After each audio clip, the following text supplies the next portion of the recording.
વલસાડના હાલર રોડ પર કચરાના ઢગલામાં આધાર કાર્ડ જોવા મળ્યા।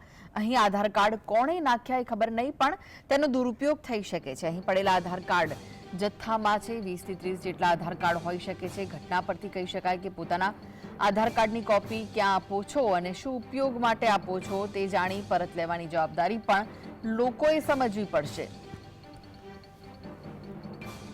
તો જથ્થામાં 20 થી 30 આધાર કાર્ડ હોઈ શકે છે।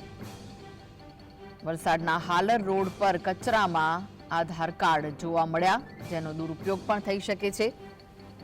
આધાર કાર્ડ કોણે નાખ્યા એ ખબર નથી, પણ આધાર કાર્ડનો દુરુપયોગ પણ આગળ જતા થઈ શકે છે। એટલે કે કોઈ પણ વ્યક્તિ પોતાનું આધાર કાર્ડ ક્યાં આપે છે, તેનો ઉપયોગ શું થઈ રહ્યો છે અને તેને પરત લેવાની જવાબદારી પણ તે વ્યક્તિની જ રહે છે। તો આધાર કાર્ડ જોવા મળ્યા કચરાના ઢગલામાં। 20 થી 30 જેટલા આધાર કાર્ડ હોઈ શકે છે। આ વિશે વધુ માહિતી માટે જોડાઈ ગયા છે સંવાદદાતા પ્રિયાંક। 20 થી 30 જેટલા આધાર કાર્ડ કચરામાં પડેલા જોવા મળ્યા, શું વિગત છે?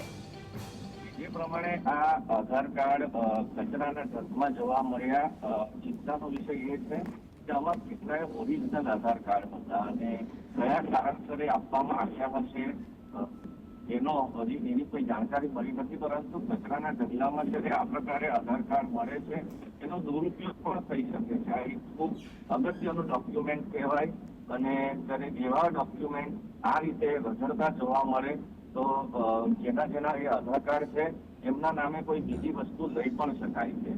નો ડાઉટ અત્યારે ઘણી બધી સિક્યોરિટી સિસ્ટમ હોય છે, છતાં પણ આટલું ઇમ્પોર્ટન્ટ ડોક્યુમેન્ટ કચરામાં રઝળતા મળ્યું છે, જે અનેક પ્રશ્નો ઉભા કરે છે।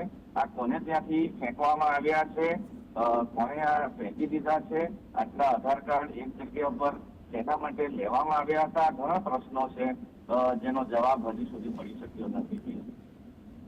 જી, આભાર પ્રિયાંક સમગ્ર માહિતી આપવા માટે।